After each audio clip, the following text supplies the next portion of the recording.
Hi class, welcome all of you in Alok Vishwa classes. तो चलो आज 11th केमिस्ट्री का सेकेंड चैप्टर देखते हैं। मैं पीरियडिक टेबल पूरा पढ़ा दिया हूँ, आप लोग को देखना हो तो पीरियडिक टेबल आप लोग देख सकते हो। चैनल बना, प्लेलिस्ट अलग अलग बना है मेरे चैनल में। तो आज देखते हैं स्ट्रक्चर ऑफ एटम। ठीक है, सब बहुत इंपॉर्टेंट चैप्टर है स्ट्रक्चर ऑफ एटम में। तो सबसे पहले इसमें पढ़ते हैं कि अब देखो, पहले तो मैं एटम के बारे में बता दूं कि एटम देखो क्या होता है एक्चुअल में। अगर एटम किसको बोलेंगे, है ना, अगर एलिमेंट जानते हैं तो जो सिंगल एलिमेंट होता है, कोई भी चीज जो सिंगल होता है, सिंगल मतलब जैसे मैं क्या बोला कि ऑक्सीजन है और ये ऑक्सीजन, हाँ ये ऑक्सीजन का क्या है ये ऑक्सीजन, ये मॉलिक्यूल है ना। और ये क्या ऑक्सीजन का एक सिंगल एलिमेंट है। ठीक है, एटम बोल सकते हैं इसको। जैसे मैं देखो, अगर मैं एन लिखूं और N2 लिखूं तो एक तो मॉलिक्यूल हो गया, एक हो गया एटम हो गया। जो सिंगल फॉर्म में है उसको बोलेंगे एटम बोलेंगे। अच्छा, तो वो एटम जो है सिंगल फॉर्म में होता है, वो किन किन चीजों से मिलकर बना होता है आप लोग को बता दूं मैं कि इलेक्ट्रॉन, प्रोटॉन, न्यूट्रॉन जो भी चीजें हैं उसमें रहता है, और इलेक्ट्रॉन का एक स्पेसिफिक प्लेस होता है। जैसे मैं क्या बोलूं कि एक बार थोड़ा सा समझ लो, बेसिक समझ लो, ब्रीफली समझ लो, फिर उसके बाद इसको पढ़ेंगे। देखो, जैसे कोई एटम है ना, वो किस तरह से होता है ना, वो किस तरह से वो डिवाइड होता है। सबसे पहली बात क्या है कि एटम का एक सेंटर होता है जिसको क्या बोलते हैं, जिसको बोलते हैं न्यूक्लियस। क्या बोलते हैं? न्यूक्लियस। न्यूक्लियस में जो एटम का टोटली जो जिसको मास बोलते हैं, टोटल मास जो कहाँ पे होता है, यहाँ पे इसके न्यूक्लियस में, जहाँ पे क्या होता है, प्रोटॉन और न्यूट्रॉन होता है। ठीक है, और इस न्यूक्लियस के चारों तरफ इलेक्ट्रॉन अलग अलग कक्षाओं में, क्लासेस में डिवाइड होते हैं, जिसको सेल बोलते हैं। अब सेल के अंदर में क्या होता है, सब सेल होता है, जिसको ऑर्बिटल्स भी बोलते हैं। ठीक है, जो ऑर्बिटल्स क्या होते हैं, S P D F। तो आगे जब क्लास हम कंटिन्यू करेंगे तो इन सब चीजों को पढ़ेंगे बड़े डिटेल में। तो चलो देखते हैं, अभी जो स्टार्ट करते हैं इस चैप्टर को। तो देखो क्या है इसमें कि डिस्कवरी ऑफ इलेक्ट्रॉन्स। तो इलेक्ट्रॉन को डिस्कवर कब किए, किस तरह से इलेक्ट्रॉन डिस्कवर हुआ, सबसे पहले जो डिस्कवरी हुई है। अच्छा, आप लोग को बताऊं मैं, इलेक्ट्रॉन से पूरा इंजीनियरिंग, जो इंजीनियरिंग, बेसिक इंजीनियरिंग भी जैसे इलेक्ट्रिकल, इलेक्ट्रॉनिक्स वगैरह है, वो इलेक्ट्रॉन पे भी बेस्ड है। तो देखो, अब इलेक्ट्रॉन का डिस्कवरी कौन किया, तो सबसे पहले नाम आता है जे थॉमसन जी का। जे थॉमसन, इलेक्ट्रॉन की डिस्कवरी कौन किया था, जे थॉमसन। और उनको इसी डिस्कवरी पे 1906 में, 1906 में नोबेल प्राइज मिला था, ये भी ध्यान रखना है। तो देखो ये किस तरह से डिस्कवर किए थे इलेक्ट्रॉन को, ये बहुत इंपॉर्टेंट है। देखो क्या किया उन्होंने कि एक ट्यूब लिया, एक क्या किया उन्होंने, ट्यूब लिया, और उस ट्यूब को टोटली क्या कर दिया, वैक्यूम पंप से पूरा वैक्यूम कर दिया, वैक्यूम पंप से। अच्छा देखो, कोई भी प्लेस है वहां पे एयर, एयर तो रहेगा ही रहेगा। ठीक है, यहाँ पे एयर था, इस एयर को क्या किया इन्होंने, वैक्यूम से बाहर निकाल दिया, वैक्यूम पंप से बाहर निकाल दिया। ठीक, अब वैक्यूम हो गया बिल्कुल। वैक्यूम मतलब क्या होता है, जहां पे कोई इन्वायरमेंट ही नहीं रहे, कोई एटमॉस्फेयर नहीं रहे, ना तो यहाँ पे क्या है, ना तो एयर है, ना तो कोई फिजिकल क्वांटिटी है, जो भी चीजें हैं वहां पे नहीं है, बिल्कुल कुछ भी चीजें नहीं है। जैसे क्या होता है, बहुत सी जगह ऐसे मतलब क्या बोलते हैं स्काई को, स्पेस को क्या बोलते हैं, वैक्यूम बोलते हैं, वहां पे गैस वगैरह नहीं रहती है। अच्छा देखो किस तरह से बनाएंगे उस ट्यूब को। उस ट्यूब में जो ट्यूब का अंदर का हिस्सा बिल्कुल क्या रहेगा, डार्कनेस रहेगा, वहां पे कोई लाइट वेट नहीं रहेगी। और देखो क्या लगाएंगे, कैथोड, इसको तो निगेटिव को क्या बोलेंगे, यहाँ पे कैथोड है, और यहाँ पे ये एनोड, दो टर्मिनल्स कैथोड और एनोड लगा देंगे। ठीक है, निगेटिव और पॉजिटिव।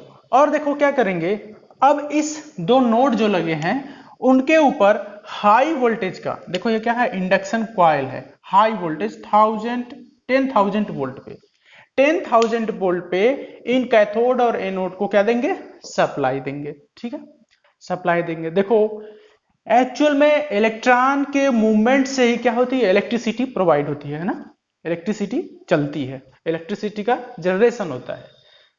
अच्छा देखो एक चीज मैं बता दूं, चलो यहाँ पे सप्लाई देंगे, उससे पहले की क्या चीज है कि जो एनोड लिए हैं, एनोड का जो नोड है उस पर क्या करेंगे, स्मॉल होल्स कर देंगे। स्मॉल होल्स क्यों करेंगे मैं बताऊंगा। और क्या कर देंगे, देखो इस एनोड साइड में एक तरफ क्या करेंगे, एक लेयरिंग कर देंगे, है ना, जैसे पेंटिंग जैसा होता है ना, पेंट कर देंगे। ग्रीनिश येलो कलर किसका होता है, वो ZnS, जिंक सल्फाइड का, जिसको क्या बोलते हैं, फ्लोरेंस मटेरियल। अगर पूछे कि कौन सा शाइनिंग सरफेस, शाइनिंग मटेरियल लगता है इस ट्यूब में जो इलेक्ट्रॉन को डिस्कवर किया था? कौन, किसने? जे थॉमसन ने। तो क्या नाम था उसका? Zinc sulphide. उसको क्या बोलते हैं? शाइनिंग मटेरियल या फ्लोरेंस मटेरियल। फ्लोरेंस मीन्स चमकदार। तो उसका कलर क्या होता है? Greenish yellow colour. ठीक है, इसमें स्मॉल होल्स भी रहते हैं, मैं आपको बता दूं। ठीक है, अच्छा देखो इसमें से सारी के सारे गैस जो भी है चीजें वो छोड़ बस सब निकाल लेते हैं। क्यों निकाल लेते हैं? देखो इसका रीजन है कि अगर इसमें गैस रहेगा ना तो क्या होगा? डिस्टरबेंस होगा। जैसे इलेक्ट्रॉन आ रहा है तो इलेक्ट्रॉन गैस के इलेक्ट्रॉन से क्या होगा? टकराएगा, तो थोड़ा प्रॉब्लम होगी। तो इसलिए क्या करते हैं? Air gas at very low pressure, मतलब मैक्सिमम देखो 0.01 mmHg, बहुत ही लिटिल बिट प्रेशर है, जो तो वहां थोड़ा बहुत रह ही जाएगा, हर चीज तो निकाल नहीं सकते 100%, तो बहुत कम प्रेशर पे रखेंगे। ठीक है, तो अब देखो इसमें क्या होता है। आई थिंक आप स्ट्रक्चर अभी इसका समझ गए होंगे। देखो अब क्या होगा इसमें। अब जब हम सप्लाई देंगे ना, जब हम सप्लाई देंगे तो क्या होगा? जब सप्लाई देंगे तो यहां से कुछ चार्ज निकलेंगे। भाई बैटरी से चार्ज ही तो निकलेंगे। चार्ज यहां से निकले और कहां गए? कैथोड पे। कैथोड पे गए तो कैथोड से क्या करेंगे? देखो इधर पॉजिटिव चार्ज है, इधर क्या है? निगेटिव चार्ज है। तो इस कैथोड यहां पे इलेक्ट्रॉन की क्वांटिटी ज्यादा हो गई। मैं क्या बताया था? इलेक्ट्रॉन की क्वांटिटी जब यहां पे मैक्सिमम इलेक्ट्रॉन हो गए, यहां पे मैक्सिमम इलेक्ट्रॉन हो गए ना, इलेक्ट्रॉन जब यहां पे हो गए, ठीक है, अभी नहीं पता है कि क्या है, ठीक है, तो यहां पे क्या होगा? यहां से इलेक्ट्रॉन जब मैक्सिमम हो गए तो पॉजिटिव की तरफ चलना चाहेंगे, है ना? पॉजिटिव की तरफ चलना चाहेंगे।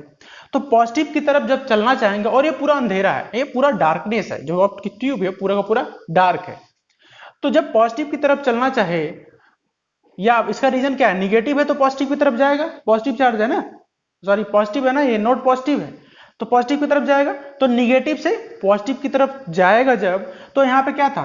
ये इस एनोड पे क्या था? स्मॉल होल्स था। तो इस होल्स में से निकलेंगे और क्या करेंगे? यहां पे ये जो मैं लगाया फ्लोरेंस, क्या है? फ्लोरेंस मटेरियल है। मैं क्या बोला था उसको? चमकदार मटेरियल। तो ये जो स्मॉल पार्टिकल्स थे, ये पार्टिकल्स गए इस होल्स में से और जो फ्लोरेंस मटेरियल था उस पर गिरने लगे। जब फ्लोरेंस मटेरियल पे गिरे तो वो क्या करने लगे? चमक उत्पन्न करने लगे ना, तो ब्राइटनेस आने लगी इसमें। ब्राइटनेस मतलब कुछ टाइम तक के लिए, जो चमक बोलते हैं ना, कुछ टाइम तक के लिए क्या करे? वो चमकने लगे। तो ठीक है, अब इसी मटेरियल, इसी पार्टिकल्स का नाम उन्होंने क्या रख दिया था? क्या रखा था? इलेक्ट्रॉन। अब मैं बताऊंगा क्यों इलेक्ट्रॉन इसका नाम रखा। ठीक है, देखो क्या हो रहा था इसमें, इस ट्यूब में, कि जो आपका टर्मिनल्स पॉजिटिव और निगेटिव था, तो यहां से जो टर्मिनल्स था, जब यहां से कोई पार्टिकल निकल के पॉजिटिव की तरफ जा रहा था, मतलब जो आपका पार्टिकल्स था वो पॉजिटिव, सॉरी निगेटिव से पॉजिटिव की तरफ जा रहा था, निगेटिव से पॉजिटिव की तरफ जा रहा था। इसका मतलब क्या हो गया कि इस पार्टिकल का जो फिनोमेना है, जो मतलब फिनोमेना बोल दिया जाए, तो इसके ऊपर कौन सा चार्ज होता है? तो बोल दिया गया कि इस पार्टिकल जो यहां से निगेटिव से पॉजिटिव जा रहा है, तो जरूर से जरूर इसके ऊपर निगेटिव चार्ज होगा। ठीक है, समझ रहे हो ना आप लोग? तो निगेटिव होगा। और देखो और क्या किया? अच्छा, यहां से जो मैं एयर निकाले थे, वो क्यों निकाले थे? कि जो इलेक्ट्रॉन हो वो टकराए नहीं, इलेक्ट्रॉन टकराए नहीं किसी एयर के पार्टिकल से। समझ रहे हो ना आप लोग? तो अब इलेक्ट्रॉन टकराएगा नहीं तो क्या होगा? इसका जो इलेक्ट्रॉन का मूवमेंट जो होगा, मूवमेंट वो क्या होगा? वेरी फास्ट होगा, वेरी फास्ट होगा ना। तो देखो, एक तो यहां से ये चीज पता चली कि ये इस चार्ज का जो नेचर है वो क्या है? निगेटिव है। क्यों? क्योंकि ये चार्ज निगेटिव से पॉजिटिव जा रहा है, ना कि पॉजिटिव से निगेटिव आ रहा है। ठीक है, तो आई थिंक ये समझ गया ना कि नेचर इसका निगेटिव क्यों है? क्योंकि वो निगेटिव से पॉजिटिव की तरफ जा रहा है। तो अब क्या हुआ कि अब इस वैक्यूम ट्यूब में कुछ तो था नहीं। ठीक है, अब जो पार्टिकल्स, जो स्मॉल पार्टिकल्स थे, निगेटिव से कैथोड से एनोड की तरफ आ रहे थे, मतलब कैथोड से जो एनोड की तरफ आ रहे थे इस होल से, इसके ऊपर टकरा रहे थे। जब इसमें कुछ नहीं तो जाहिर सी बात है कि यहीं से कुछ निकला होगा और यहाँ पे पहुंचा होगा, जो क्या कर रहा था? चमक उत्पन्न कर रहा था, जो यहाँ पे कुछ टाइम के लिए चमक उत्पन्न कर रहा था। मतलब इस सरफेस को, जो शाइनिंग सरफेस था, उसको शाइनिंग कर रहा था। तो तो इसी मटेरियल को, सॉरी इसी पार्टिकल्स को उन्होंने निगेटिव चार्ज होने के कारण उसका नाम क्या रख दिया, इलेक्ट्रॉन रख दिया। ठीक है, अब देखो उसी इलेक्ट्रॉन को क्या बोलेंगे, उसी कैथोड रेज। अब देखो कैथोड रेज को क्यों बोलेंगे, क्योंकि कैथोड रेज से निकली थी। अभी प्रोटॉन का जब डिस्कवरी होगा तो उसको क्या बोलेंगे, एनोड रेज, उसको प्रोटॉन बोलेंगे, पॉजिटिव चार्ज है क्योंकि वो एनोड से पॉजिटिव से निगेटिव है, ये निगेटिव से पॉजिटिव, तो इलेक्ट्रॉन निगेटिव से पॉजिटिव, कैथोड रेज बोल सकते हैं उसको। तो इसी प्रॉपर्टीज, तो इसी देखो फिनोमेना से, इसी एक्सपेरिमेंट से उसने क्या किया कि कुछ उसके प्रॉपर्टीज निकाले। जो इलेक्ट्रॉन था इलेक्ट्रॉन पार्टिकल, या जिसको बोलते थे उसको कैथोड रेज बोलते थे, तो उसके कुछ प्रॉपर्टीज उसने बताया। अब क्या प्रॉपर्टीज थे कि देखो इसने पहला क्या काम किया कि दे आर निगेटिवली चार्ज। मैं आपको पहले ही बता दिया कि निगेटिवली चार्ज क्यों है ये, क्योंकि ये निगेटिव से पॉजिटिव की तरफ जाएगा, क्योंकि opposite charge attract each other, positive opposite charge attract each other and same charge repel each other. ठीक है, पहले तो क्या ये निगेटिवली चार्ज है, ठीक है, कि इलेक्ट्रॉन है इसके ऊपर निगेटिव चार्ज। दूसरा है they are travel in straight line. आप लोग को दिख रहा होगा कि ये क्या आ रहे हैं, स्ट्रेट लाइन में ही ट्रेवल कर रहे हैं। आई थिंक लाइट का भी फिनोमेना है कि वो स्ट्रेट लाइन में ट्रेवल करती है। इलेक्ट्रोमैग्नेटिक वेव्स जितनी भी होती है सब क्या करते हैं, स्ट्रेट लाइन में ट्रेवल करते हैं। तो देखो ये स्ट्रेट लाइन में क्या करती है, ट्रेवल करती है। आगे they possess kinetic energy.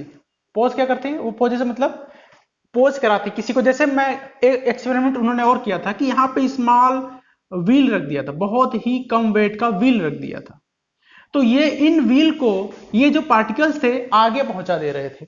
In wheels को ये जो पार्टिकल्स थे ये क्या कर रहे थे, आगे पहुंचा दे रहे थे, मतलब इनको क्या कर प्रोवाइड कर रहे थे, काइनेटिक एनर्जी। ठीक है, आई थिंक आप समझ में आया होगा, क्योंकि ये स्मॉल पार्टिकल्स हैं, इनका भी कुछ वेट होगा ही होगा, और बहुत कम वेट वाली व्हील रखे थे तो इनको ये आगे पोजेस कर रहे थे। ठीक है, आगे देखो क्या है, they are made of small particles. वो किन चीजों से, बहुत ही स्मॉल पार्टिकल से मिलके बने थे। They are deflected towards positive pole in electric field. अगर इलेक्ट्रिक फील्ड में, ये देखो एक्चुअल में क्या है, इलेक्ट्रिक फील्ड ही तो है, इसके अंदर कुछ नहीं है, लेकिन पॉजिटिव और नेगेटिव टर्मिनल है, और यहाँ पे हमने सप्लाई दे दिया, इलेक्ट्रिक फील्ड इज जनरेटेड।